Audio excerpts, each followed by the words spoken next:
Stuart Calder. Hello there, welcome to a very, very special Electro Wave show. It's Electronic Uncovered, and we promote and we interview and we play the music of the artists appearing at Electronic in Camden on the 21st of March 2025. Darren Lawrence, who is head of Lucida Records, he has put together an absolute amazing night of electronic music in the most iconic venue in Camden, without a shadow of a doubt. Amy Winehouse has played there, Madness has played there, loads of other artists have played there. On today's show, we will be interviewing Space Wreck, Ann Ting and Ian Gallagher, Leg Puppy, of course, who we'll start off with, and Arch Femesis, who are the headline act, and every single act are just wonderful people, and I thank them so much for providing me with that opportunity to talk to them and play their music. We'll start today with Darren Lawrence. He is Mr. Leg Puppy, Mr. Lucida Records, and as always with Darren, we just end up chatting, and before you know it, the interview's finished. So we were talking about his new catchphrase. Enjoy the show.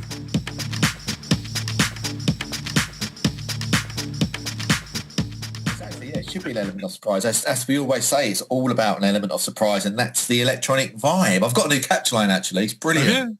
Yeah, electronic, changing the face of electronic music. It's quite cool, isn't it?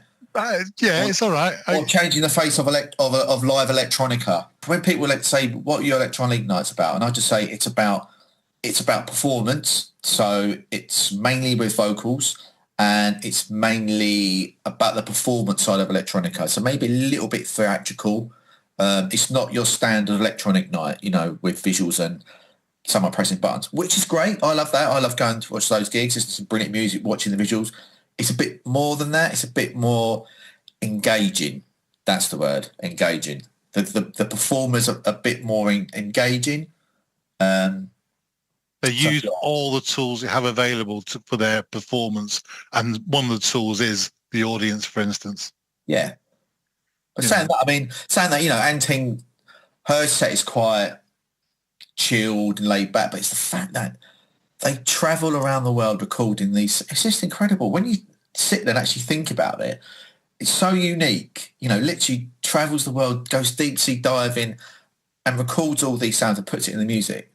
You have to really get it and stand there, and you need to research it, because if you just watch it without doing any research, you won't get it, because you just think, it's just anyone can download a bloody bird sample. No. This is not downloaded. She's travelled to some exotic country in the world and recorded it. Do you know what I mean? It's that, and it's brilliant. Performers as well, like Waterflower, she's great. I've just rebooked her for the July gig. She's great as well. She's got it all going on, brilliantly engaging, great music, a vibe. So 21st of March, Camden, Dublin Castle, who's appearing? So we haven't even spoken about Space Wreck. I mean, they're brilliant. They are just off the scale. They're a band that I saw at Emon, Electronic Open Mic, and they were great. They had something a bit extra. They've got a robot who actually has a big robot head. Toby, the lead singer, is very charismatic. It's just great. It's really trippy. It's psychedelic. It's taking you somewhere else. That's what I love about the bands I put on. They take you somewhere else. It's not just. They're not just performing the tracks for the sake of it. They're inviting you into their world, and that's what I love. So who's headlining this electronic venue? So Arch Femesis. I've been asking them for a while.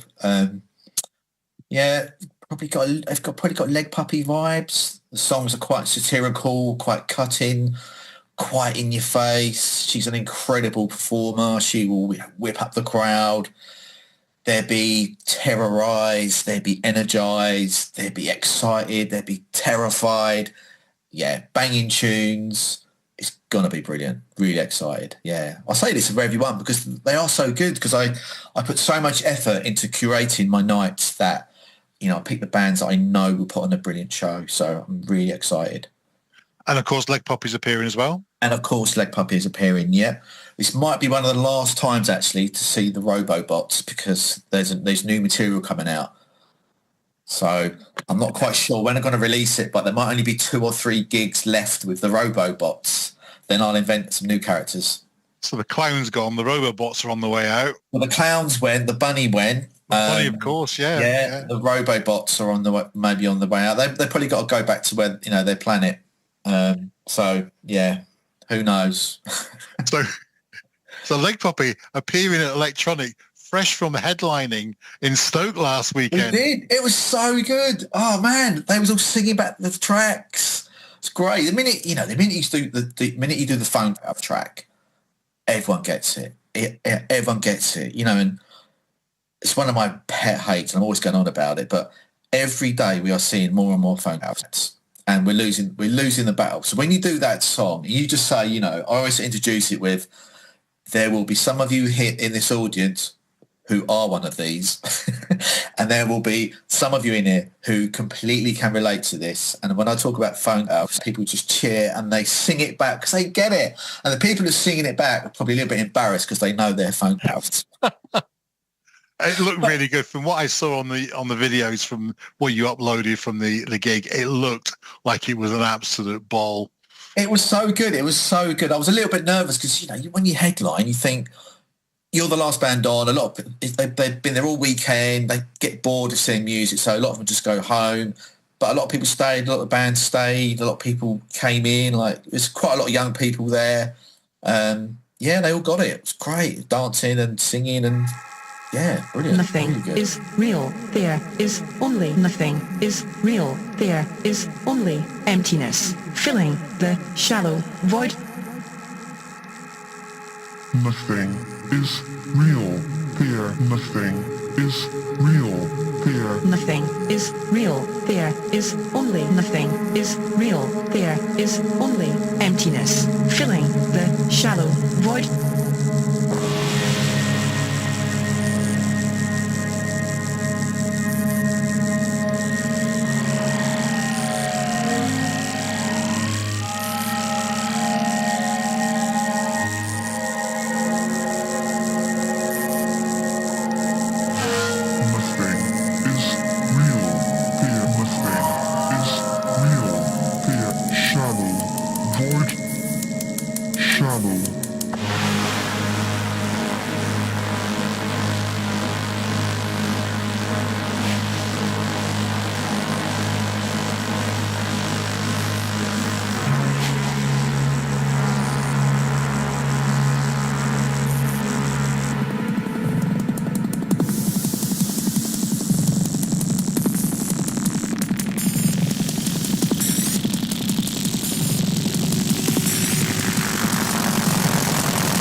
Nothing is real. There is only emptiness, filling the shallow void.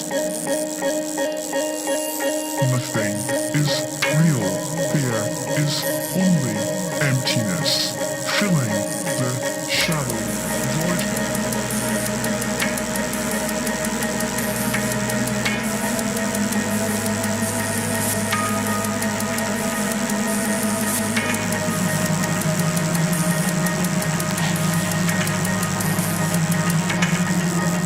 Nothing is real. There is only emptiness, filling the shallow void.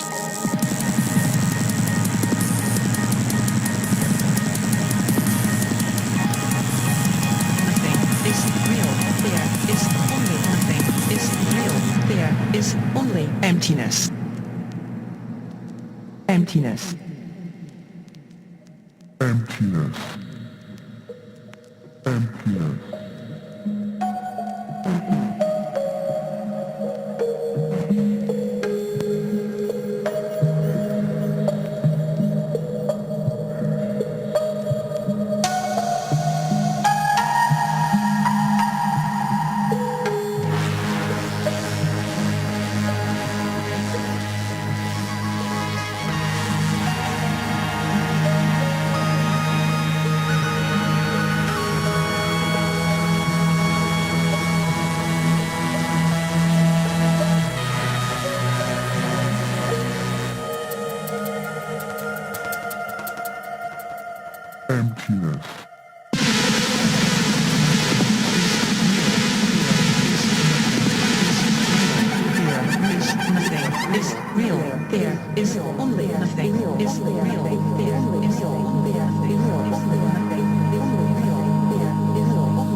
So who else we got at Electronic on the 21st? There's Leg Puppy, there's Arch Phemesis, there's King and Space Wreck. And Space Trek, yeah. So you've got 4 bands. Yeah. And what's the price of tickets, Darren?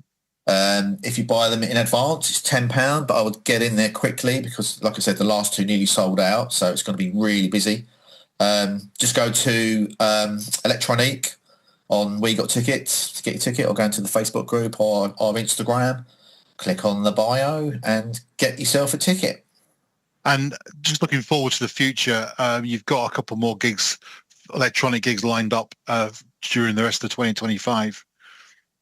Yeah, I've got the whole lineup sorted until 2026.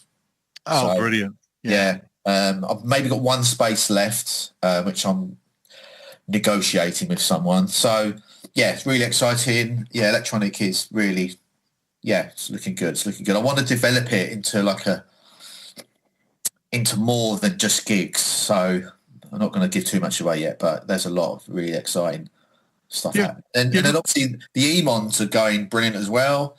We had one last Wednesday. That was amazing. So many incredible performers. Just brilliant. Yeah, really, really good. And for me, it's great because I get to see talent that I can put on Electronic, which is what I've done in the May Electronic. There's someone who played and was really nervous, and she's kept on playing, and she's got confident and got more confident, and now she just completely owns the stage. And I said, "Yep, you're ready." So it's brilliant. Really this good. is the thing, isn't it? You're giving the stage to people who wouldn't normally have an iconic stage like that to perform their music and their works. And I think it's just an absolute wonderful thing.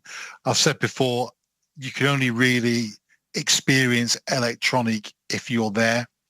You can say as much as you want about it, but to actually experience it and to feel it, and because one of the best things about it is the crowd are just a brilliant crowd that come to your gigs.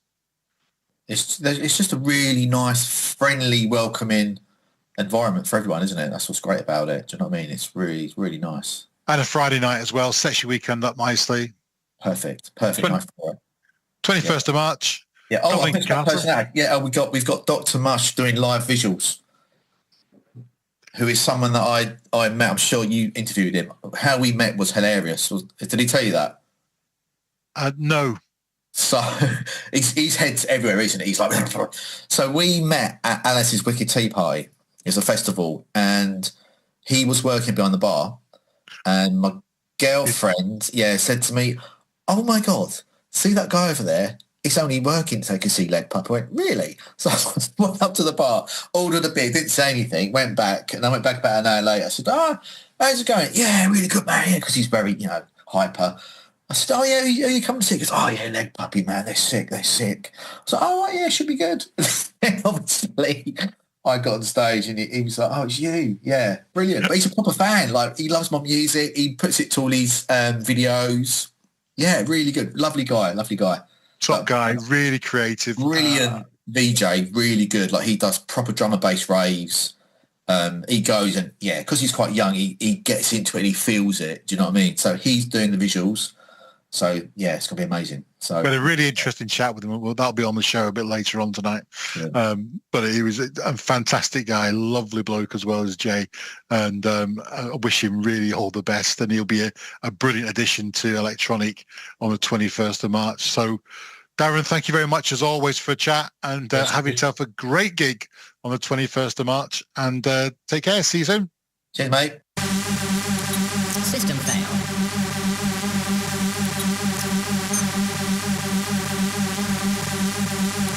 System fail.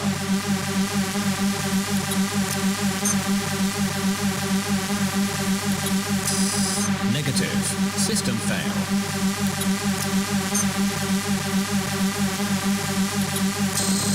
Negative. System fail.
System fail.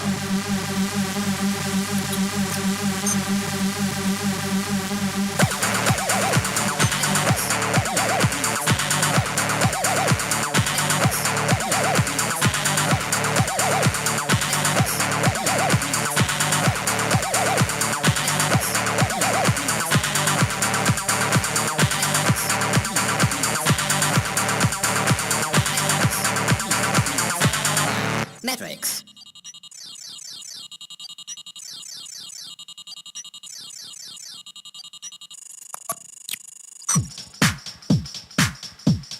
Next up on the show, we have Dr. Mush, who's providing the visuals for Electronic on the 21st of March 2025. He is an amazing guy, wonderfully talented, and I had no idea how much work went into creating the visuals for a gig like Electronic. Please do go and find him on YouTube.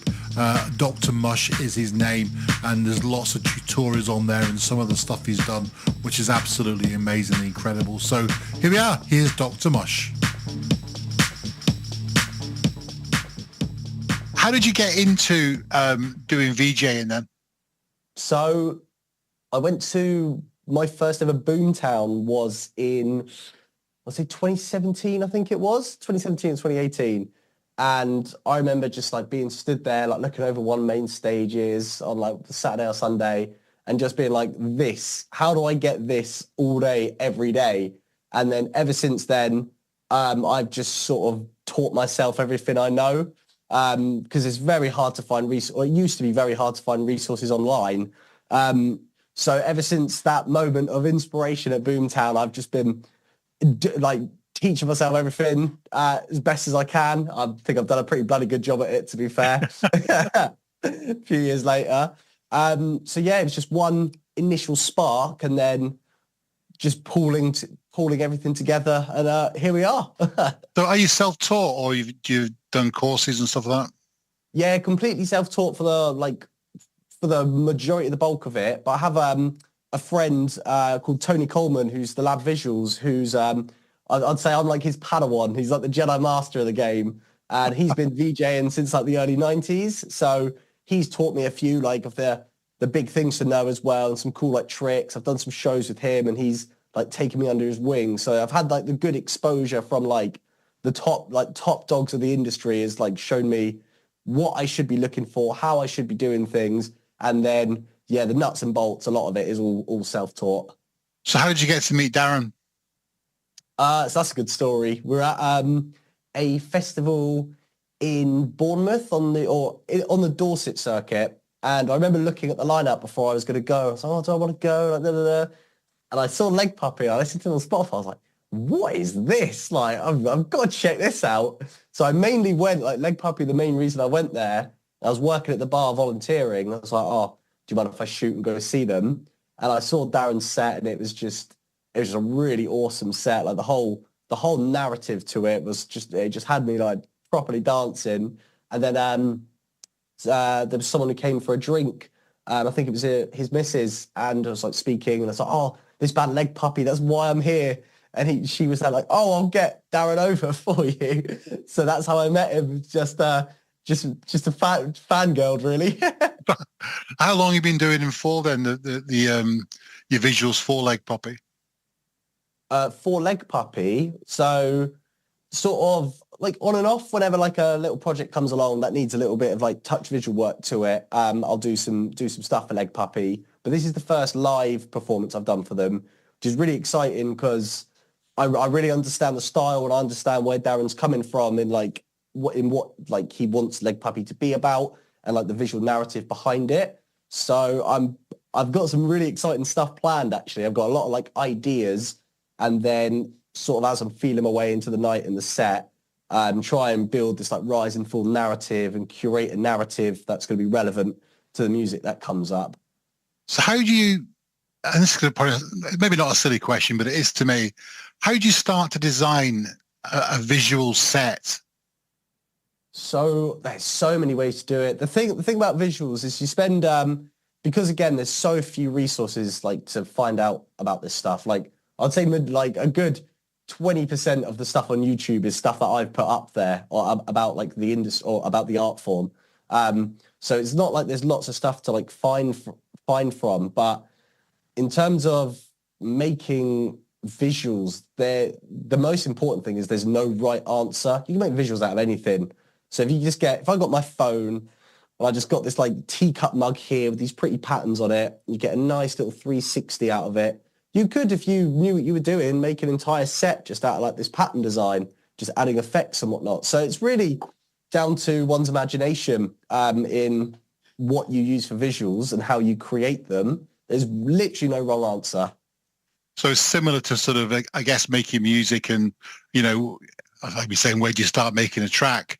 You know, you can start from wherever you want, and especially with, you know, electronic music, people using synthesizers with an infinite number of sounds. It's like, where do you start? And it's like you just have a sort of an idea and just go with it almost and feel it. And I guess you've heard some of Darren's music as well, so you kind of get the feel for that to go with the music. Yeah, like for me, the primary thing is it's always dictated by the music. So if I'm creating, say I was creating some visuals for Leg Puppy and then my mind drifted and I started listening to drum and bass, the visuals would come out differently. So the music just is absolutely imperative in dictating, the music's imperative in dictating what the visuals are going to come out like. So for me, that's always port one, like find the vibe, I like to like create a narrative around the vibe. Like if this, the way I do it is, if this song were in like a dystopian futuristic city, this is how I judge all music. like which district would it live in? What kind of narrative would be around it? What kind of people would be listening to it on the radio? And then from there, I can start to like curate an actual like the pictures and the imagery and the colors, and then sort of like branch out like that. So yeah, for me, it's always about the music first, and then the visuals come second. So what kind of equipment do you use to generate the visuals? All sorts. I mean, I'm currently short on controllers because they keep dying on me. So I'm on my minimals at the moment. But I've experimented with all sorts, to be honest. Primarily like little MIDI controllers and stuff, always a good way to go. Keyboard inputs, like touchscreen stuff, like your iPhone even. I've taken quite a liking to, where is it? Oh, this one will do. I've taken quite a liking to Xbox controllers recently. These are a lot of fun. Yeah, right. So yeah, just whatever tool for the job, really. Like you can control visuals using your voice, right? We're at a point in technology where things are just getting absolutely ridiculous. Like we're going to have Neuralinks in our brains soon that I could control the visuals from. So there's no shortage on hardware or mediums to really control the visuals out of. It's just the right tool for the right job kind of thing. So your controllers and your keyboards are what you use to control the visuals in the first place. Yeah. And how do you create what tools do you use to create the visuals? So what do I use to create the visuals? That's a good question. And I'm going to use this phrase in an interview that may come back and bite me later. But the greatest artists are thieves, right? So you take what you can and remix it and make it your own. But you can, like, if I'm going to create it myself, I like to use Krita, just like hand drawing them in. And because visuals are so conceptual, right, you can get away with murder. So I can just do a couple of like ink blotches on the screen. Just like it takes 2 seconds, just go da in a couple of different colors and then put it through the software. And then suddenly I can create like a trip sequence out of it. And then you could go ahead and animate it and I can add the effects and like the whole 9 yards. So again, like a lot of DJs, they might use like 3D software. 3D software is quite big at the moment with artists like Anima. He's really into it. I think particle fluid physics are going to be a big thing in VJing in the next few years. So we're going to be seeing a few of them. So every visual jockey comes from a different background. So like some of them come from like programming, some of them come from 3D, some of them come from music. So everyone sort of takes their background and then puts that into how they create visuals. For me, I'd say my background was... What is my background? I wouldn't even know how to describe my background. Quite just a jack of all trades, just an interest in everything. So I guess that's reflected in my visuals that I just don't really have a set way of doing it. That's really interesting because, like I said a minute ago, is that you start off with a sound and you remix it to make music essentially, and you're doing the same with images. You know, you can take an image, you can stretch it, loop it, whatever you want to do with it. You know, and that's really interesting. So, what's next for you? So, what's next for me? Well, hopefully big things. So I am still, I'm on a bit of a quest to try and become a YouTuber at the moment. So I've literally just started out I haven't just started out. My channel's sort of on there. Like I've got some videos on there and the account's like monetized and whatnot. So the plan is to go to Bristol and actually start creating like VJ style YouTube content. So it's just a case of getting some funds together really. So I can actually like do what I need to do because I need editors is primarily the thing. But once I get that, then move to Bristol, start pumping out all these different like vlogs, all these different fun videos. Like today we're going to do something ridiculous with a video wall kind of thing. There'll be a lot of health and fitness in there. So me eating carrots, doing press ups, making crazy visuals is assumably what the content's going to be. So yeah, that's sort of my primary focus at the moment because I'm very passionate about the UK culture and like the way the industry is going. So like since COVID, the entire industry has just been somewhat decimated. Brexit's made it difficult to get like other artists over, and we haven't really put the infrastructure in place to be creating British artists and actually help them come through. So a lot of it's crumbling, which is why we've got charities like Save Our Scene and whatnot coming through. So a big passion of mine is, right, well, if I just become a YouTuber, then at least I can put money into places because no one else is putting the money anywhere. So that's sort of like the drive for doing this YouTube at the moment, to really try and help the scene come back to like what it should be. Because I feel if we let it sort of run its course the way it's naturally going to go, we're going to lose way too many venues and pubs and all that stuff. And I can't idly sit by and let that happen. No, I don't disagree at all. I think a lot of places have closed down, sadly. And it's the places where people start to cut their teeth. The kind of pubs with the back room with them. You know, it's the venues which hold 60, 70 people. And they're just the best places because you get the best vibe. You know, that's the real bit of it. Like, as much as people love the festivals and all that, like one, they couldn't even exist without those places existing. It all comes up like that. And two, like, I'm not going to go to a festival every single weekend. I'm going to go down the pub and watch a local musician every weekend. Like there's a real thing that has to change here. And I'm hoping that we're on the up. I think one of the problems as well is that ticket prices sometimes are a little bit extortionate for going to see a band. If you're spending 25, I mean, that's not too bad, but you can quite easily spend 60, 70 quid watching a band in a reasonable sized venue, not even a big venue. And like you say, you can't do that every week, you know, and some of you added in your travel, your beer, and maybe a hotel. It's causing a problem. And the problem we do have is that people aren't buying tickets in advance as much because they're not quite sure if it's going to happen. And because people aren't buying tickets in advance, it doesn't happen because there's not been enough tickets bought in advance to put on the gig. It's becoming a self like perpetuating thing now, isn't it? Yeah, and that's since COVID. We need to get past that, I think. And if we're going to go to a gig, let's commit to it. And commit to the gig, commit to the promoter, commit to the artist as well. That we are going to be there and we're there to support you. I think that's really important because if the gigs don't happen, the venues close down. So like you say, it's a vicious circle, isn't it, really? Yeah, well, once the venues go, like, what's the point of being in Britain if we haven't got a local music scene? It's the only thing we got going for us. Yeah, decently. Festivals and our pubs.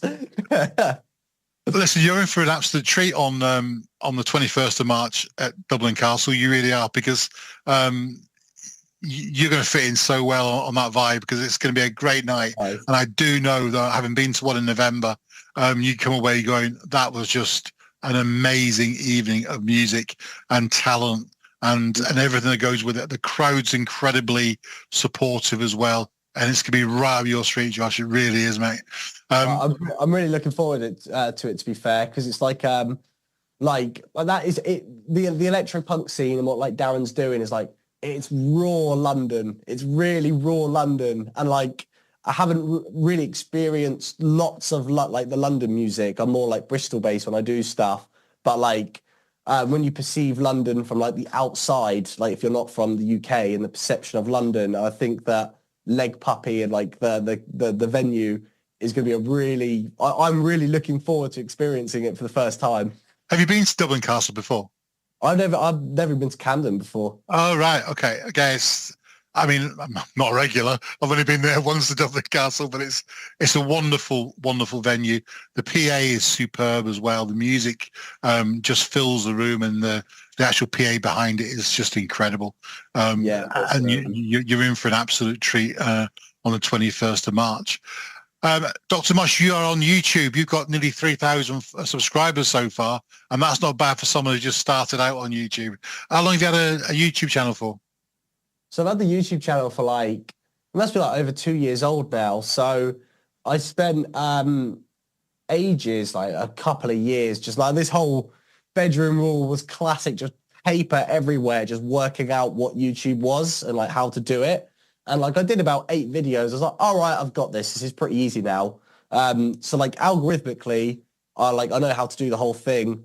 It's just a case of getting the money together to actually, because like I hate editing. It's just not my thing. I can't do it.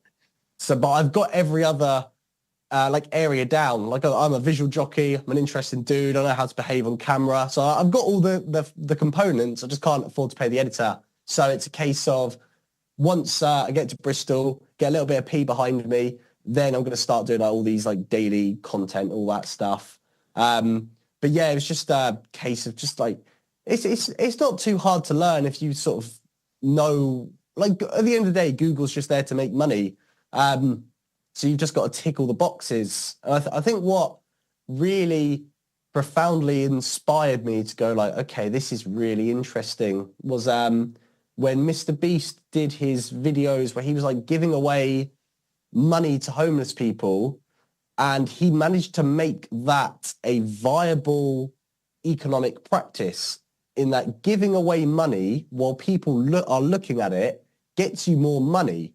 And it's like, there's a lot of room for cynicism in that, and you can analyze it and pick it apart. But at the end of the day, there's people that need money are getting money from like charitable things. So, and that whole principle is just baffling. Like capitalism is just inverted now. It's starting to eat itself, and we're getting some weird like things coming out of it. So I thought, right, I better learn everything about this, because this is going to be like massive. Like we're not even started on where content creation is going to be over the next 20 years. I don't disagree.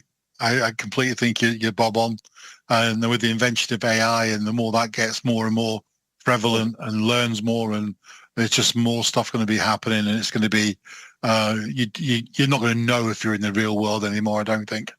Yeah, we're going to get to that point. Like it's straight up. I think my plan is, get a nice chunk of money, and then when it gets to the AI thing, hopefully I'll be able to help out with it. Otherwise, I'll be on an island somewhere. But I also as well, one of the things on YouTube, there's not enough rock and roll in the world at the moment. There needs I'm seeing all these YouTubers they're doing it so wrong, and it actively pisses me off. I can't lie.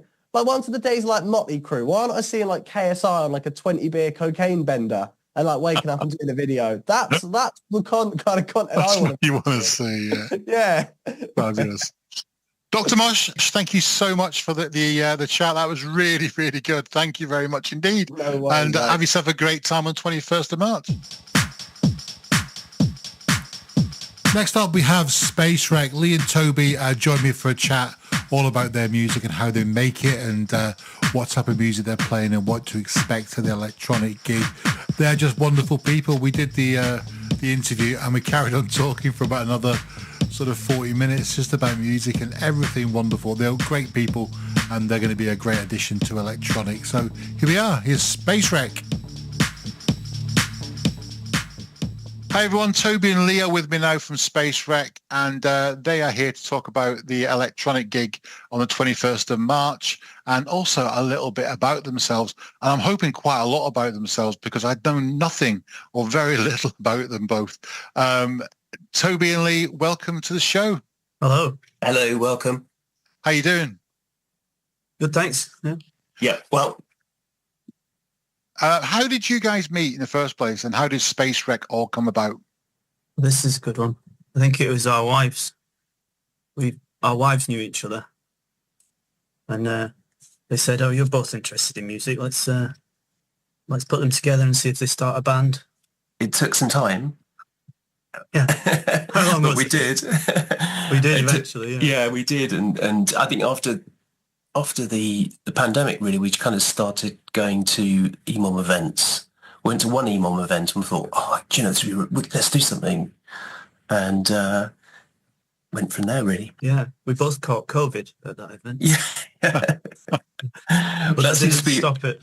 a regular occurrence, actually, catching something at one of our gigs. Yeah, but yeah, as soon as we'd been to an EMOM event, it was like kind of opened up the possibility of how to do a band, because we thought, well, we only need to come up with 15 minutes of material, and it doesn't matter if it's just improvised on the night. So it just made it easy, what we'd been putting off for years. Should also mention the fact that you had a cardboard box that was a robot head, and it was just kind of lying in your room. Yeah, I made it for Halloween, and then Halloween was cancelled because of COVID. So I hadn't had a chance to use it. So when you said, what are you going to wear, I thought, I better wear this box on my head. And it's been like that ever since. Yeah, that's really influenced the direction of the... So It's we're been influenced by a cardboard box, basically. Yeah, Is that what you're yeah. saying? It's painted silver. It's not just as it came from the factory. The bananas on the side of it or something. What kind of music are you guys playing? Robot music. Yeah, I'd say it's psychedelic, space orientated head music. I'd like to think of that, but I mean, I guess it's quite upbeat, quite up tempo, quite ambient. You know, it goes through, and there's kind of storylines going through it. So there's a bit of drama in there, a bit of theatrical stuff going on as well. We're both doing different things as well. Well, I'm doing malfunctioning robot music while he's doing human spaceman gone mad music. Kind of like live, you know, like live synths and live noises and a bit of modified earth guitar, you know, that kind of stuff. I'm concentrating on sequenced computer robot sounds. You say you guys met through your wives and ended up going to the EMOM events. How did you find those events? And I don't know how you get them, but how did you get involved with them in the first place? And what are you getting out of them? Because I think they are really, really important for the kind of underground electronic scene as well. Yeah. Yeah, they're amazing. They are the only kind of link that I have with that kind of underground music scene. But I just found out about them online, I think, and as soon as I went to one, I've just been going to them ever since. Didn't you read Martin's book as well? Yeah, that's right. Yeah, I'd already been to one. Oh no, sorry, that's right. We went to one, but we went on the wrong night. So I felt like I'd been to one, but I hadn't. And then I read the book, and because I was away in Korea when the book came out, so I read the book before I came back. Yeah. It's just a good idea of what to expect, actually. It's just an amazing atmosphere we were going to Chewy Madigan's event in the Crypts in Camberwell, and it was just the environment, you know, you kind of felt that you could do something and it would be well received and appreciated by the people, and it was kind of, you could kind of test things out in that environment. Really welcoming. A very good combination of watching a gig and having a kind of social meetup as well, isn't it? Yeah, exactly. And you know, talking about gear basically, which is always fun. Yeah, there's lots of them around the world anyway, isn't there? They've kind of taken off kind of left, right and centre, and they are really, really important. I think the electronic gig or set of gigs that happen kind of feed off that as well. It's almost given artists a bigger platform to perform their music as well. Yeah. So I'm assuming you're looking forward to the electronic gig on the 21st because it's an amazing night. Oh yeah. Yeah, very much, and it's great venue as well. Nice PA as well, and it's good. Well, exactly, because I was there in November, and the PA I thought was absolutely was phenomenal. Really, the great sound that was coming out of that, and it is an amazing venue. You've played there before, haven't you guys? Yes, yeah, we have. We've played at one of the EMOM events there, or two of them, I think, possibly, probably more. Yeah, and kind of just know the venue as well, from seeing other bands there. Yeah. What should we expect from your live performances on the 21st of March? I think probably new stuff, unless we don't have time to finish the new stuff. Then we'll have half new, half old. But we usually do new stuff at every EMOM, so... Yeah, it's a great way to kind of write new material because, having that deadline of a performance. So, I mean, we were really going for it when we were doing like 15-minute pieces, a new piece every time, which is quite, it's quite involved, but we're shrinking our pieces down so they're shorter. But see, there's storylines going through a lot of them as well. So it's we haven't really finalised the set for electronic. No, not yet, not as yet. But it's going to be good. I have a feeling. It's a really, really good night. I can vouch for that. Is it about half an hour each? I can't remember. Yeah, I think it's roughly about that. Yeah, that's going to be a good punchy length of time. That's about the length of time albums used to be, isn't it? Yeah, that's very Black true. Sabbath's first album about half an hour. Yeah. It's a really good audience there as well that go to the electronic gigs, and they're really appreciative and they just want to see something completely different. They don't want to see your bog standard synth pop band doing 3-minute pop songs. They want to see something a little bit quirky, a bit different, and and that's what the ethos is of electronic. I think that's the key really. It's the performance, So just giving people something to remember, and we've always kind of remembered the more wacky, far out performances, I think. Yeah, it's certainly. I can vouch for that. There was you're going to get that on the 21st, and you'll be part of that as well, which is brilliant.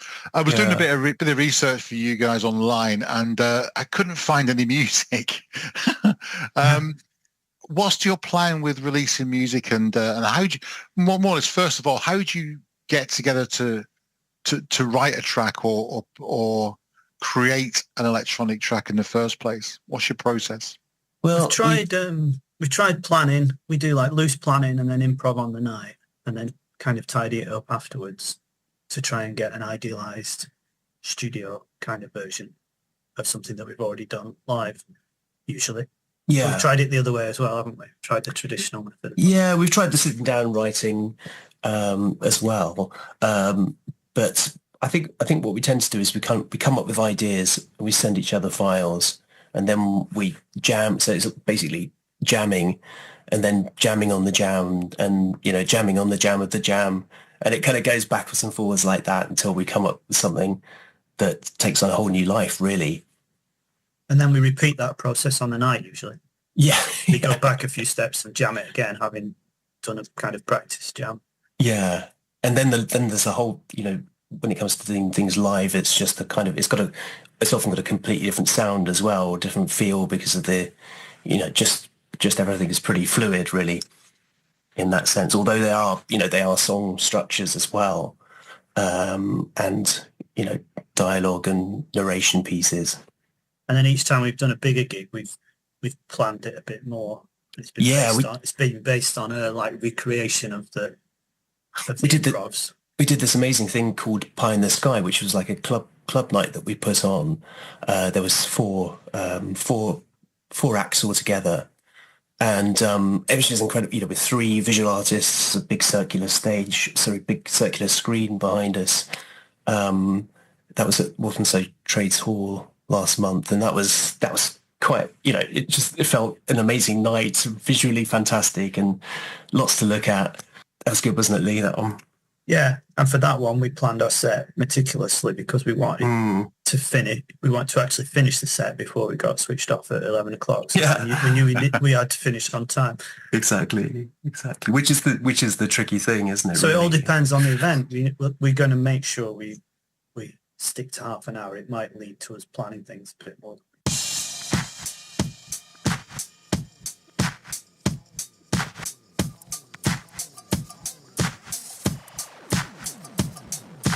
I woke up with the bass line from last night's jam rattling round my head.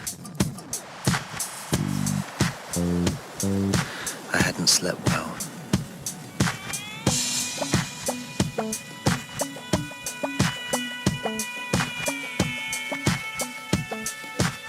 Dreaming about leaving a club on Earth in the early hours and struggling to get home. The journey had inexplicably necessitated entering numerous additional clubs on the way home, and each time another unfortunate soul had put their trust in me, momentarily, convinced that I knew my way home. Their faith quickly turning to ungrateful criticism, which I found distracting. As the dream faded, I began to panic that I had not had enough sleep to prepare me for the next day ahead. Why had I done all that crystal of Zoom?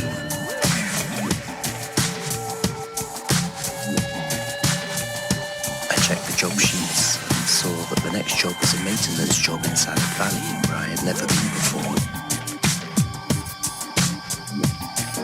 Hope sprang up within me. Maybe this would involve looking at plants all day, not a bad prospect compared to our typical duties.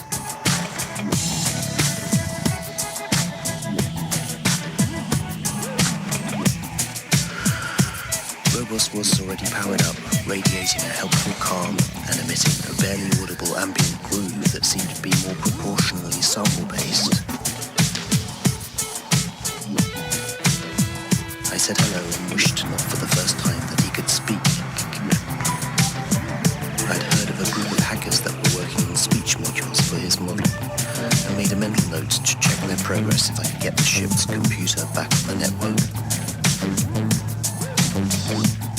Looking at Robos and imagining what he would say if he could speak, I suddenly felt like I might be going quite mad, and remembered the Space Madness episode of Ren and Stimpy when they ate that bar of soap. I didn't want to end up like that. An overwhelming feeling of isolation overcame me, and I realised I had never felt so alone and so far away from home, untethered in space, shockingly, completely unaware of what year it was. What year is it, I thought to myself. Does it really matter? I realised that the year, the date, were concepts that became meaningless once you had left Earth's orbit. What year would it be on Earth? What date would it be on Earth? That's what it really meant. I decided to waste a few cycles of the freeware algorithm generator to work out roughly what date it would have been on Earth. I pulled a blank fag packet from the supply and started to punch holes in the blank. Convinced I had done my best to represent the relevant data, I inserted the fag packet into the fag and requested the algorithm results be forwarded to my handset when complete. I informed Robus what I'd been up to, and he nodded sagely, but something about my mood made me doubt his comprehension. What does a date mean to a robot? He looked at me blankly, and I was reminded of my shaman dreaming. The idea is to go into the darkness and bring back some memories. Not to get annoyed that you can't see what you're doing while you're there. Something useful must come of this. Heading to Salad Valley, I decided to take my modified Earth guitar.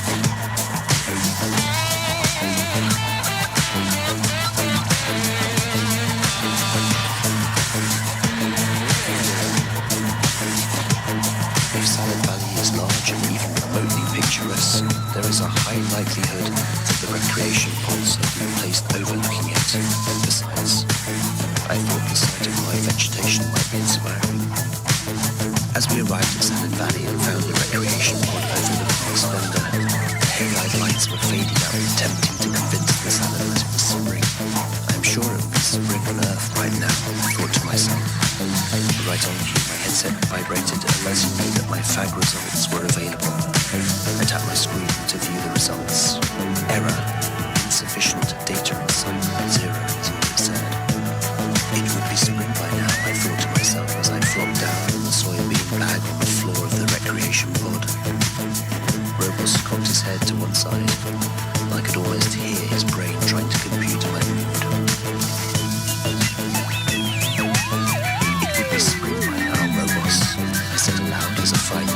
began to fall above the lettuce pyramids that stretched on forever.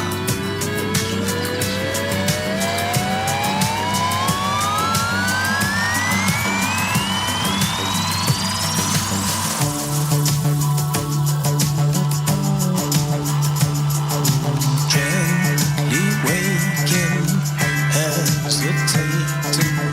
Shall I strum my guitar today? Hey, light sunrise, salad valley. Close my eyes and dream and fluoresce. Take a trip in the salad module. Is where I dwell. Very far from all them shiny surface, far from tasks and things to be done, yeah. Making music under stardust. Always dreamed I'd be a space bum. Take a trip in the salad module. It's where I dwell. Fare thee well. Fare thee well. Fare thee well. Fare thee well. Fare thee well. Fare thee well. Fare thee well. Fare thee well. Fare thee well. So what's your plan around releasing music going forward? Well, we're working on an album at the moment, and yeah, that's going. I think we've got one track down so far, but we've got 6 or 7 tracks, I think, all lined up, ready to go. And they're all going to be short versions of things that we've improvised at EMOMs in the past. So I think of it as a way of retiring all that stuff that we've done. We will think about it or play it again after it's been put on a record, I think. Yeah. And it will be available as a picture disc, I think. That sounds great. So the picture disc is the retirement present for the tracks, I guess, isn't Yeah. Yeah, it should be like a watch or something. I love that. Do you mentioned before at the EMONs you're kind of playing your music and it turns into a bit of a jam. How long are these tracks? How long do you jam for? Is it kind of 10, 15 minutes and you want to try and shorten that down to 5 minutes or? Well, pretty much. I mean, we're coming in about 7 now, but it's, they're pretty packed, those 7 minutes as well. There's lots of stuff going on. So, but yes, I think 5 would probably be more acceptable. Or 3, or 2. No, I'm having a radio show myself and getting a lot of music in, the amount of stuff I get in that's under 3 minutes now is it's painful in my eyes. I don't like it. I like a longer track so you can actually feel the track before it goes off.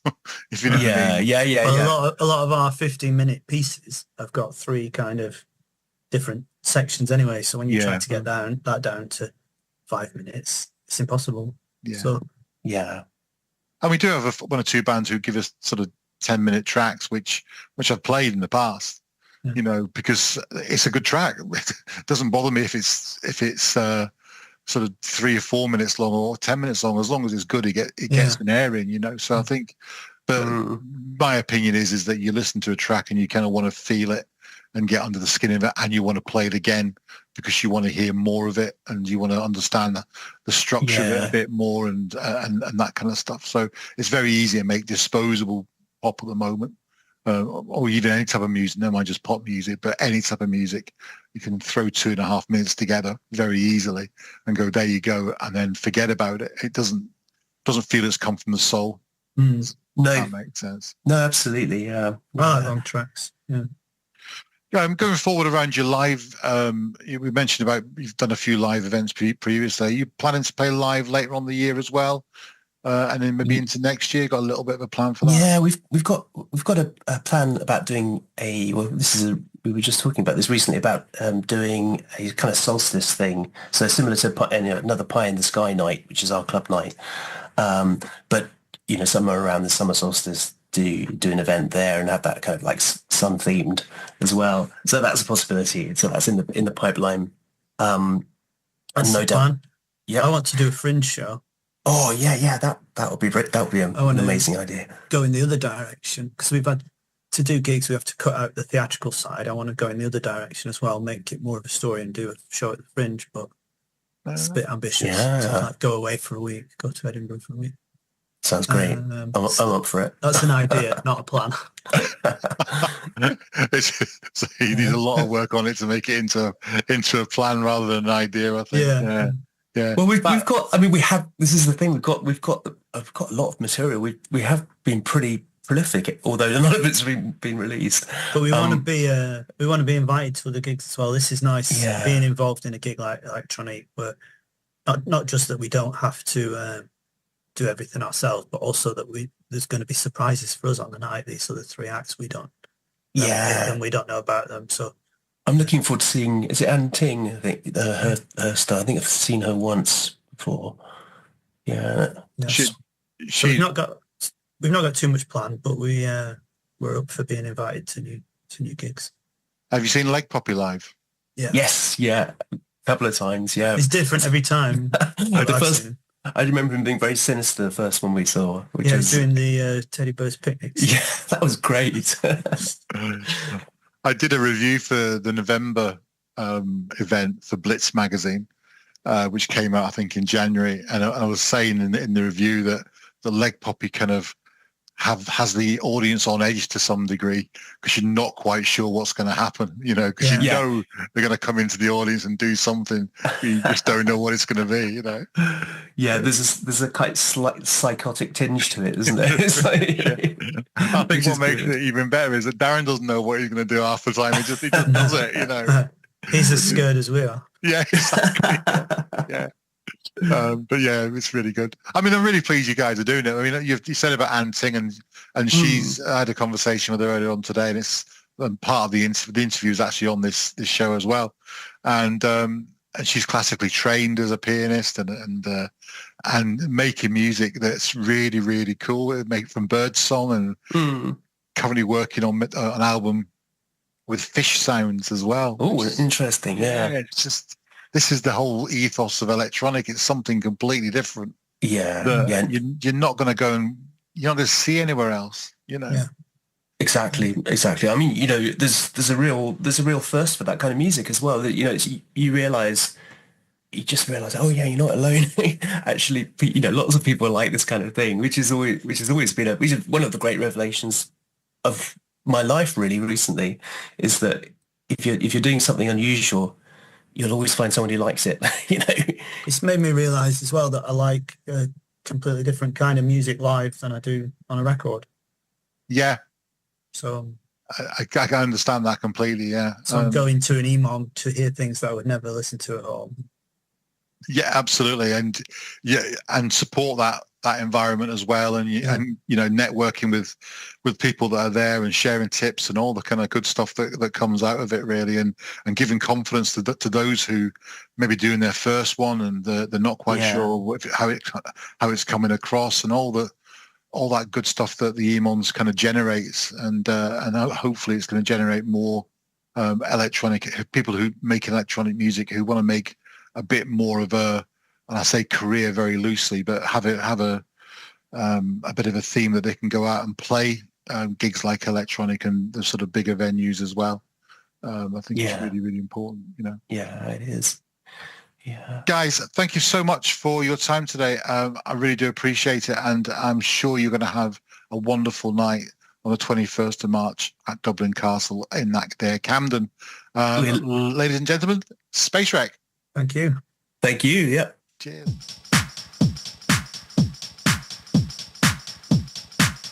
Next up on the show, we have got Ang Ting and Paul Gallagher. I interviewed them and they were in Bali recording the sounds of fishes. It sounds surreal, and it was a really, really interesting conversation about how they're doing it and more information about that. But they've also been recording the sounds of birds from all over the world, and we talked about that at quite a bit at length, actually. Bear in mind, they were in Bali, I was here in the UK. The connection wasn't particularly great in certain areas, so please do bear with us, but I think you'll find it's a really inspiring interview. And here we go. This is Anting and Paul Gallagher.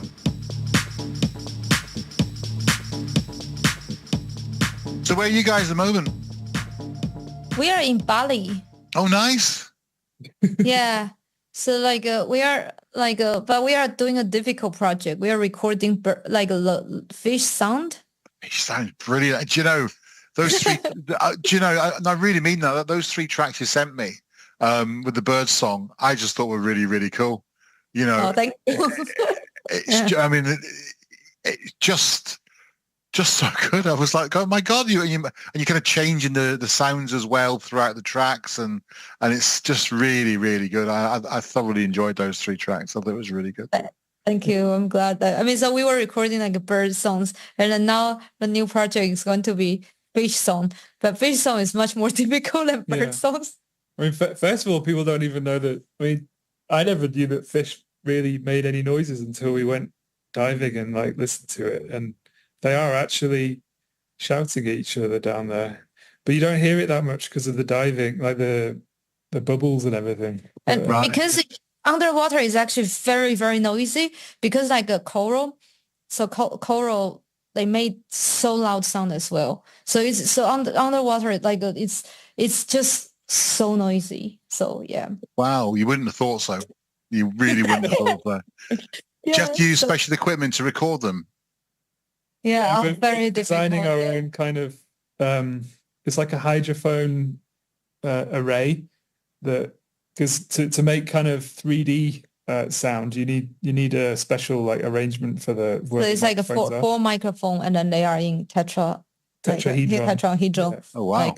Like a so shape. So I mean, it's so difficult because we need hydrophone need the recorder to power it, but then none of the recorder are waterproof, so we have to just devise our own like just waterproof cases to bring things, and then we have broken many things already. So because seawater is very scary. Yeah, salt water just corrodes everything like almost instantly. It's like it's just trying to eat everything that's metal. So we've gone through 2 recorders already now. Yeah. So I mean, sorry, we are carrying on talking about this because you asked us where we are, and also we were just listening to the sound, to the recording, and so like, oh, this is fish sound, and fish is so noisy. Yeah, so it's funny. So are you aiming for certain types of fish, or just any fish? Oh, I'm aiming for any fish at the moment. Yeah, at the moment, I don't think I've never seen it on like a Richard Attenborough show or anything of like fish making sound. I don't think people really know that they make sound, so we're not going specific enough to like say this fish has this sound or anything like that yet. It's just the fact that there is sound down there. Yeah, and because we also have at the top of the microphone, we also have a camera, 360-degree camera. So we happen to capture one fish which was just really kind of like a do this to the other fish, and then at that moment we recorded some sound, so like brah, this kind of like sound. So we can so we have evidence that fish was talking to the other fish. Wow. Otherwise it's very difficult. Anyway, this is a very difficult project. Yeah, it's just it's maybe difficult, but it's really kind of inspiring as well that you guys are doing this sort of stuff. It's just brilliant.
Yeah, there's 7 tracks on the album, isn't there? There's that was out in 2024, and I think the ones you've sent me are just really very good. I think they fit in really well. I mean, an example of one of them, I think it was the Eurasian Wren one. I think is a dark synths on it, and the kind of chirping and the noise cuts through those synths really, really well.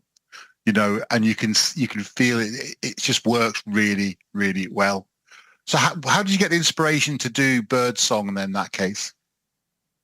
Like, I mean, Ian is always a birdsong. I was always interested in birds. Yeah. I think at some point in our relationship, I introduced her to birdsong, and then she, like, Anting's a classically trained musician, and she was like, oh, that's the key of E, and that bird's doing a major fourth, minor fifth. Yeah. So, like, I mean, pandemic playing a big part, because during pandemic time it was very quiet, and then bird songs become very loud, very clear. Yeah. So I mean, pandemic just make everything just quieter, like the world, just the human noise quieter, and then bird songs much louder. So like, and then we went to we had towards the end of a pandemic, we went to Portugal, and then we, in a dark sky area, we just sleep on the boat.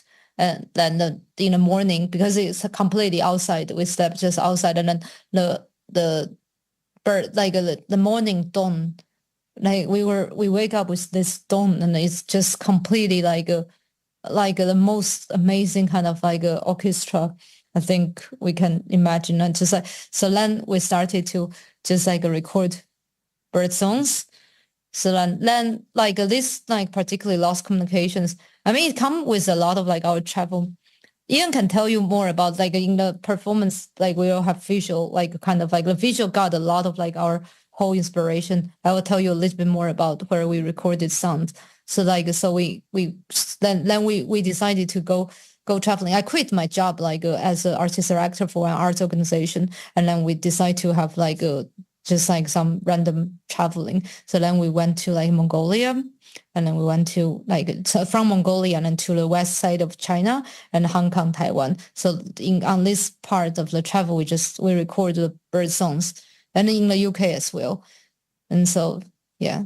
So you're not. I wouldn't class you guys as a traditional electronic band artist, if you like, because you're sound artists more than anything else, sound and visual artists, which is really very excellent. That's the sort of thing I love, and I know for the electronic gig as well in the end of March, it'll go down an absolute storm, because that's what people are going to see, something very different and something unique. So what happens first? Is it the audio first before the visuals, or is it done at the same time?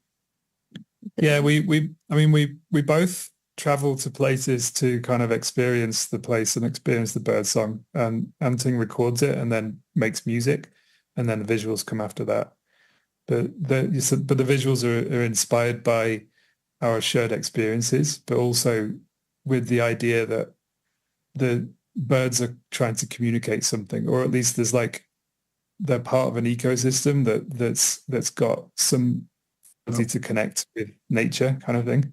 So it's the birds are kind of the most obvious part of the ecosystem in a way that they're definitely shouting something at us, and we're trying to figure out what that is. And it's the kind of visuals are fed from that, I guess. Yeah. It's it's about the light and darkness of nature. I mean, pretty little songs about birds. It's not relaxing or anything.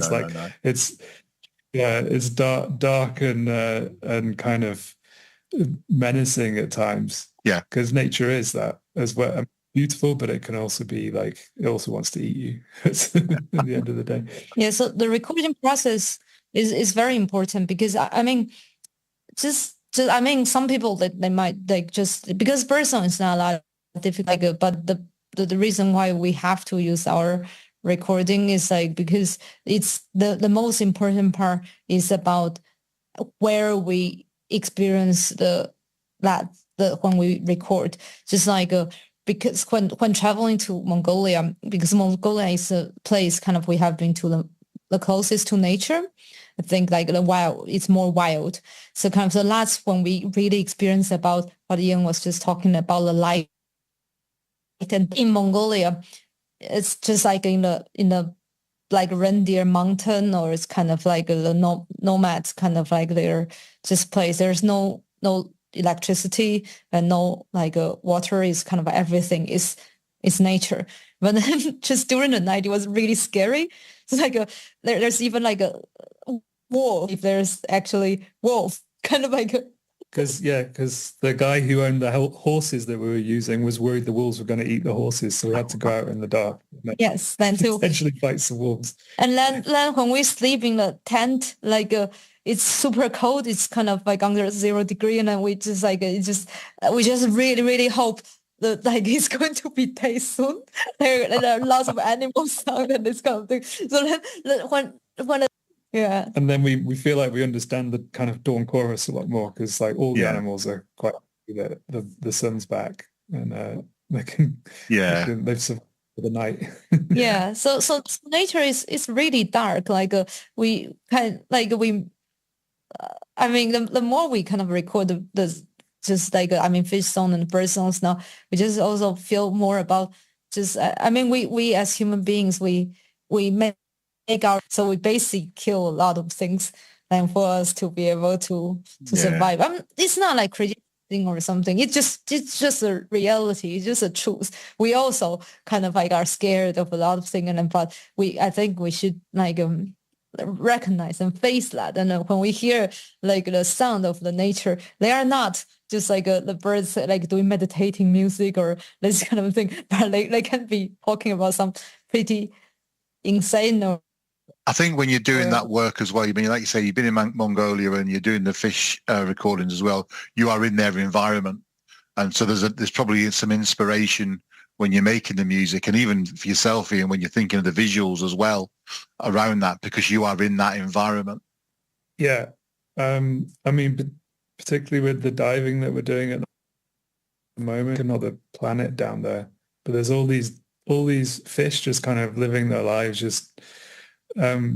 It's really rich and vibrant down there, but like we don't even know it exists half the time. People going over it in boats and they don't see it. So there's like a hidden world. And then in forests, like where we went to in Mongolia, none of the mountains around there have names or anything, or like the roads aren't on the map or anything like that. It's just, it's like a uncharted kind of territory, but there's all these creatures just kind of living their lives. Like we kind of, when growing up in the UK, you kind of, you start to feel like nature's kind of like a garden, and it's all kind of controlled by people. But when you go to places like that, you realize what it existed for millions of years before we were around, so it's probably been doing something like and thinking things and saying things before us. Just going back to your kind of musical career. You're classically trained, and your first few albums were classical albums. What was the decision, what was the driver to go from being classical to kind of the electronic world, should I say? Yeah, I'm now taking myself like as an electronic musician so naturally. My question is actually why was I a pianist? Why was I a classical pianist before? I think that's a problem. That's a question. And also I think that's a problem. It's like the classical music world is so, like, I would even say like colonizing the world. Right. So like I grew up in Taiwan, and so like, and then we have a lot of music, but like, and I actually, the classical music was the only kind of like proper instrumental music I have encountered before, which is a problem. I seriously think that's a problem. But then, but I love music. I don't mean classical music is not good or something. It's beautiful. It's great. But classical music is one of the music. one type of music, one particular sound. Like, I mean, there are so many different kind of music, and it's because that's more kind of like just what people feel more proper music kind of like wrote. So like that, I just do a pianist. But I know I always just feel some unsatisfied feeling as a pianist, because as a classical pianist, I play like mostly other people's song. So like, and musicians, but they like, I really have nothing to do with them, and we're very different. So then like my eye-opening time was actually very late, just like it's a few years ago. I was in Canada. There's a Banff Center for Arts and Creativity. So I was a musician in residence there. And there they put all the different sort of musicians there. So including classical musician, electronic musician, and like a jazz musician. And I feel all of these are music, and classical piano is one part of that. I mean, that has already happened after I have a PhD in music and baroque music. But yeah, baroque music is the whole classical music. Like classical music got a hierarchy there. Just like we took any other music kind of like just judge on other things. We judge on ourselves as Bach or Chopin. So we don't want to compose. And so yeah, it was very funny, of course, now I think, but that was actually just a few years ago. I experienced that. I listened to other music, and suddenly my world is just open. It was life-changing for me. And then afterwards, I started to compose, and I started to kind of like just dig more into electronic music. And I think electronic, just like you can see people do electronic music, they can do, I mean, electronic music is in a way not one genre. It includes so many different things. So like I think that's a very natural way for like for classical music to go in, because this is I think I'm more interested in instrumental music, not like a singer-songwriter. Often it's instrumental alone, and also it just got all sorts of different things you can do. I can combine bird songs, and also I had a previous like album also combine some Chinese instrument and this kind of thing. Just you can actually bring all the elements into that, and I think that's why I love it. Yeah. Yeah. Do you find that there's too much choice sometimes with electronic music, because you can make quite literally any sound you want virtually? And how do you kind of narrow that down to how you create and compose a track? You know, you've got a bank of keyboards, or you've got like plugins and everything there, and you can do what you want. It must be really difficult to narrow down what you want to do. Yeah, so I think so. Lost communication. So this project we are doing together is very important, because we are very interested in this world of nature which we don't understand enough. So let's narrow down about what kind of like I feel that's the connection with sound of that, and then also to put myself all into the music is more meaningful by doing this.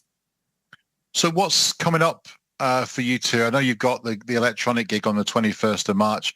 I mean, we have one gig in like in Derby, the Psychic Dance Hall Festival, like just the next day, and then just like I got some, so we will need to have like some first like a part of what we're going to do for Underwater. Yeah. Just after the gig, actually. We're also going to be performing in the Norwich Festival. Norfolk and Norwich Festival. And Anting has another project that she's working on. Yeah, I work on Departure. We are going to tour later in the year. So like it's a dance, I mean. Oh, okay. Music instrument, yeah.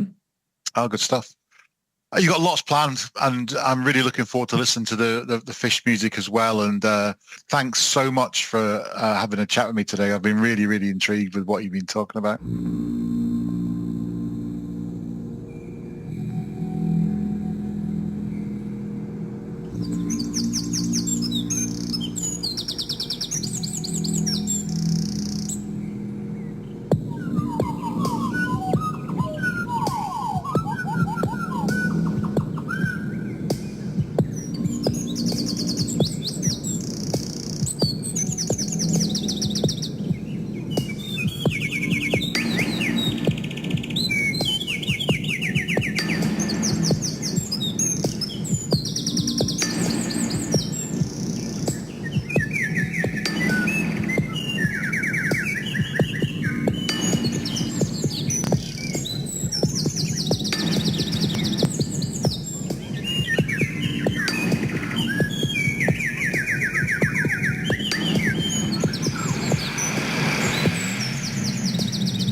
last up on the show today, we've got Arch Femesis. I had a chat with Zira and Princess Stephen all about their music, what they like to play, and some of the favourite tracks as well, favourite venues they played. One question I didn't ask, I was banned from asking, is how did they meet? Because they get asked it all the time, so that was scored off the list straight away. Ladies and gentlemen, I introduce to you Arch Femesis. Arch Femesis, how are you? We're good. How are you? Very good, very good. We're in the middle of a tour actually as well. Oh, are you? Where you been touring? Well, kind of. We're touring every weekend at the moment, so we're calling it a tour, but we're just performing every weekend. So where are you performing? This weekend, Manchester. All right. Mm-hmm. Whereabouts? Habitat. We're playing Studios. at Habitat. Yeah, Habitat After Dark with Little Punk Records, which will be extremely exciting because it'll be visually and sonically recorded. And we're joined by the Red Stains and Sour Flake. So it's a whole bunch of punk princesses on the lineup. So it's going to be very lovely intimate. gig. It's going to be very intimate. So it's going to be a lot of fun. So on your YouTube, you've got a whole lot of live clips on there, really good, and one from the White Hotel as well in Salford. And I'm going to ask you, what do you think of the White Hotel in Salford? It's an iconic venue, though. Despite the extremely low temperatures, I think it's an absolutely cracking space. There's nothing more appealing to a queer punk band than an industrial ex-garage venue. In the middle of an industrial estate. It's very appealing, absolutely fat sound, great lighting, and like a great community behind it. I think the promoters that work there have really just showcased the best of like alternative music for sure. Yeah, it's my favourite venue that we've performed at, I'd say, in Manchester. Although it was sketchy going there the first time because it is like in a proper industrial estate, and I was like, what? Like, there's no one around, and I was concerned a little bit. But we played with Grove there, who's really awesome, one of my favourite acts, one of my favourite artists. Yeah. So we had a blast. It's a great venue. I mean, I walked up and had some kind of chickeny kebabby thing on the way up there in one of the takeaway shops, which was absolutely incredible, I've got to say. And then you're right, you walk onto this industrial estate and it's in the middle of nowhere and you wonder what the hell, where am I? Where's the hotel? It's a bit of a misleading name, isn't it? I wonder how they came up with it. I wonder indeed. So describe your music to us. What will we expect to see at Electronic on the 21st of March at Camden? Well, we're inspired by so many different things, but it definitely comes from like a performance art POV. Like, we're quite a physical band. I do like to interact with the audience a lot and play with like costume and noise and really getting up in the audience faces. So yeah, I would describe our music as very acerbic, witty, and quite satirical as well. Like, half of it is a comedy show filled with impressions and silly little bits. And if we ever have any tech issues, when there's any if we have tech issues, Zara basically performs a stand-up set and whilst the tech sorts them out. So Netflix special coming up. But we definitely influence musically. Like, we're influenced by things like, techno, like kind of electronica, a lot of 80s stuff as well. There's quite a few different mixes in there. Our sound's been getting a bit harder the last couple of years, I think I would say. So who writes the music? Is it Stephen? Do you do the music, and Zira, you do the lyrics, or is it together? Or we do everything together most of the time. Like, we do work on tracks together and see where it will go, and it's always a bit of a push and pull because I think we have slightly competing visions or competing backgrounds. Sometimes I'm probably a bit more pop/cheesy Euro dancey focused, and Zera's a bit more punk and hard techno. So there's always a bit of a kind of slight clash in where we want to take the song sometimes. We kind of have to work that out a bit. We're going to play some of your tracks today, and one of them, tell us about Rejectile Dysfunction. Oh, I honestly love performing this song because sometimes I literally get possessed by the spirit of a middle-aged bloke. I don't know what happens, but something just comes out of me and I just become this whole persona of being like a lad. And we always introduce the song and doing this like little bit, like this little role play where it's just imagine yourself at a house party, having a drink to yourself and some dude in a turtleneck, loafers, no socks, comes waltzing up to you like he got a big pair of balls. And I just do this impression of this absolute wanker invading your personal space. And the whole song is this kind of back and forth between these two characters. And yeah, very auto relate to it. And I think for the feedback that I've received off people, it's like a song filled with all those comebacks you think of in the shower 3 hours later after having an argument with someone. It's like all the things you wanted to say, like nailed in the song. Stephen? Yeah, I agree. I mean, it's Zera's lyrics and performance that really made this song. But on the produced version, we did some really nice vocal effects as well. It sounds kind of robotic in places, which I think is quite cool. And it's a little bit different, the recorded version, to our live version. But I think it's one of the most fun songs to perform. And you've got a very distinctive image on stage as well. Again, don't expect, when you go and see Archfemisist, don't expect them to do 3-minute pop songs and off the pop. Very distinctive, very fashion orientated, and I think you're right, Zera. You don't take yourself too seriously. However, you do own the stage. I do take performance very seriously, no matter how silly it gets. I take being silly very seriously, and yeah, fashion is a very important part of it. I think if both of us were capable of having periods, we would be in sync, because honestly, the amount of times our outfits have been in sync, we've rocked up to a gig, living on different sides of the country, not having any like chit chat about it beforehand. We rock up to the venue like, Stephen's like, I've got a bit of latex today and I've got a bit of fishnet and I'm wearing a bit of red. I'm like, oh, well, I'm wearing this white lace wedding dress with some red highlights in it as well. And like, we just seem to just always like get the same kind of intuition about how we are going to present ourselves. It's quite witchy, to be honest. But being part of this project, both of us, we've really been able to explore our fashion and like making our own clothes and incorporating it into the journey of the performance, really creating moods. Like, yeah, I really love that aspect of our of the band. And Stephen, where's your inspiration from for your dress sense?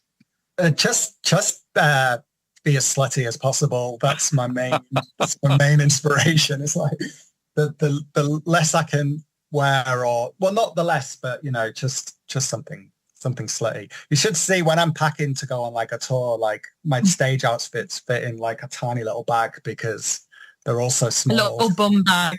You play abroad and you no problem with the Ryanair suitcase thing, is there? Straight under the seat in front. Exactly. Hello? Oh, good stuff. So 21st of March, you're playing the wonderful Dublin Castle. Have you played it before? No, we haven't. And like the fact that we're headlining the Dublin Castle, like in iconic venues, like I'm really gassed about it. Like I can't believe it. Like I'm really excited. And I've heard so much about it and I've seen the really cool bands that pass through there. And it's just like, this does feel like a moment. There's a nice secularity to it as well, because our first gig in London was in Camden. Journey through like performing in London, it's like... No, our very first London gig was in Camden, but it was not really a big music venue. It's that one that's... The Good Mixer. The Good Mixer, yeah. It's more of like a hangout. I did see it in the Amy Winehouse film, actually. No, I was like, that's the place we were at. Oh my God. But I think since then we've played like we played the Underworld in Camden recently. So like I feel like we've ticked off most of the Camden ones now. But yeah, it's good to be great to headline. And you're quite seasoned performers as well now. You've not like you've done a handful of gigs. You kind of gig quite a bit and do a fair few shows. And I think I genuinely do think you're going to go down an absolute storm in Dublin Castle, because it's a wonderful venue. It's when it's busy, the atmosphere is just great. The crowds are wonderful. The PA is superb. It's got everything going for it. It really has. And you're headlining an event that has 4 incredible artists. So I think it's quite rightly, Zero, you should be really giddy for this. And Stephen, you'll love it because of the techie kind of stuff as well, I presume, you know, and with having Jay doing some of the visuals as well be really good. So what songs do you think you'd be playing on the 21st? I know you say about Projectile Dysfunction. Pussy Bitch? Gonna play that? You know it, bitch. You know it. It's a classic. It's a classic anthem. And we're just so happy that we finally released it exclusively on Bandcamp on this radio station. But it's there's other tracks that aren't recorded yet, so the only things that you can see and experience live, such as SSCC, which stands for Sensual Socialism Comrade Companion, and yeah, Tutti Frutti. We love finishing on Tutti Frutti. There's a lot of just like queer centric kind of dirty disco, just loads of tracks that we're just in the process of getting together so that it can be more accessible. But yeah, we just like to, we're taking a bit more of a harder route, less dark wave crooners, more like Eurotrash. More like ballad, techno. Yeah. There's a good story behind Pussy Bitch as well, isn't there, Zara? Oh God, yeah. I feel like I should have included it in the recording because it's such a, again, the intros of these songs are like, for the live performance, they really are just part of the songs. And so the song Pussy Bitch, I always start off by saying, this is a song about what someone said to me while we were breaking up. We were on the phone and he said to me, you only think of your shit. And I paused a mid-argument to write it on my phone notes because I thought that is such an iconic line. And now it's a gay anthem. You're welcome. And it's just turning that moment of anger and misogyny and turning it into just like a really silly song where everyone joins in, and it's almost giving like guys a green card to say you think you're a pussy bitch. I'm just going around the whole audience shoving the microphone in people's faces. Go on, say it. And like it's just a chance for the crowd to get like really silly with us, and it's also Grove's favorite song of ours, so yeah. It's I good. bet they're well chuffed we've released it now. So it's cathartic as well for men, I guess, to sort of shout that down a microphone, as well as you know, just to being anthemic at the same time, you know. Yeah.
dimension. I wanna be done this conversation.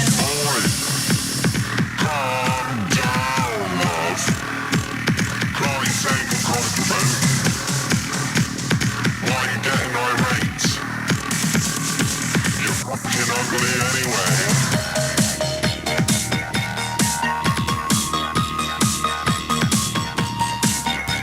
Your hypermasculinity is trying to get all up on me. Don't try on with my entity. Your mockery will not work me. Cause I'll slice the tick off with my wits and gone back scribbling next to none. To get your hand off my behind. Demonic, harmonic, I tell you goodbye. See ya. Hopefully never. Digga-da-da-da. Digga-da-da-da. Digga-da-da-da. Ra-ba-ra-da-da-da-da. Digga-ra-da-da-da-da. Digga-ra-da-da-da. Ooh.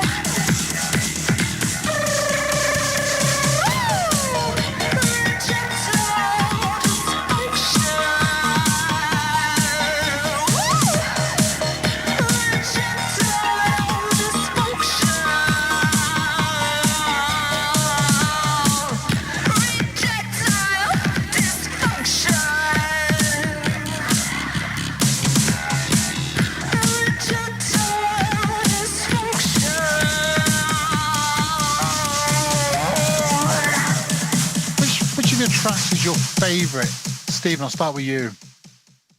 To perform, I'd say Kali is my favorite to perform because it's kind of probably the most improvised and it's probably the hardest just in terms of overall sonically. Like Zero gets out into the crowd, there's a lot of screaming and like I really push the synths to their like absolute maximum and there's always quite a lot of improvisation. So depending how Zero's interacting with the audience or just what energy they're in that moment, I try to respond to it in the music and it's the most open song in terms of what I can do on the synths. It's not as structured in, verse, chorus, bridge. It's just very much a chance to experiment and go a bit wild. By you, Zero, what's your favourite track?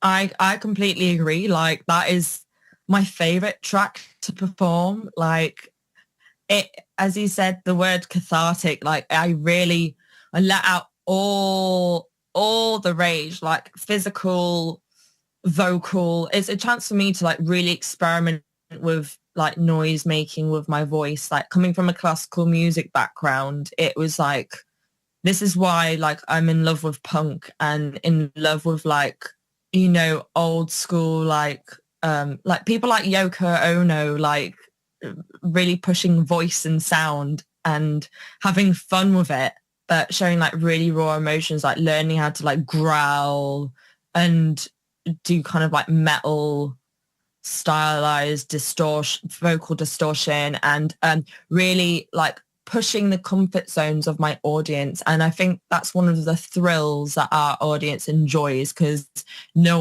people like to get picked on and I'm more than happy to pick on people.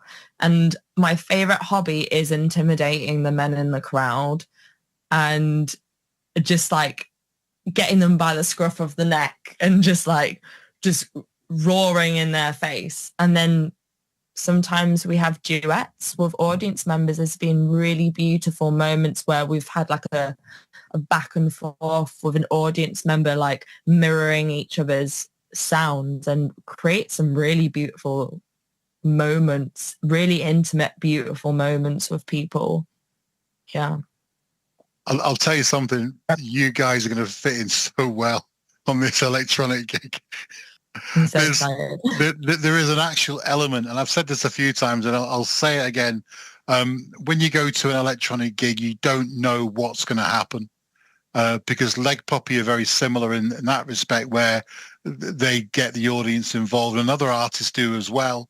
And there's an element of almost apprehension and a little bit of scarediness in the audience about what's going to happen tonight because you just don't know. Leg Poppy don't know what's going to happen. You're probably the same yourselves there. You don't know what you're going to be doing in that crowd. You just take it as you go. And Stephen's the guy stood there doing the music, driving it all behind, So it's all really good. I've thought about sometimes, because I used to play rugby and I've got a ball, and I've also been taking up boxing lessons. Part of me just kind of wants to wrestle someone, like have a full on, like, I really want a rugby scrum. I honestly have this like intrusive thought of like, we just need a full on scrum right now. I actually need to wrestle someone right now, please. So Stephen, you're going to be on the stage filling for 20 minutes while the scrum goes down. Yeah, that's fine. I'll just do some beats for 20 minutes. I can respond to the scrum though as well. We can improvise. Oh, wonderful! Just get contact mic on everyone's shoulders. Oh, that's brilliant. Archfeminists, thank you so much. Princess Stephen and Zira, thank you so much for that conversation. That was just brilliant. Have yourself a wonderful, wonderful night on 21st of March at Camden, and have a great time. It'll be a really good evening. You will love it. Thank you. You're absolute legend, Stuart. Thank you so much for having us. We appreciate it. And thank you, Stuart.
There we go. That was the wonderful Archfeminists. You can see them live at Electronic on the 21st of March at Camden at Dublin Castle.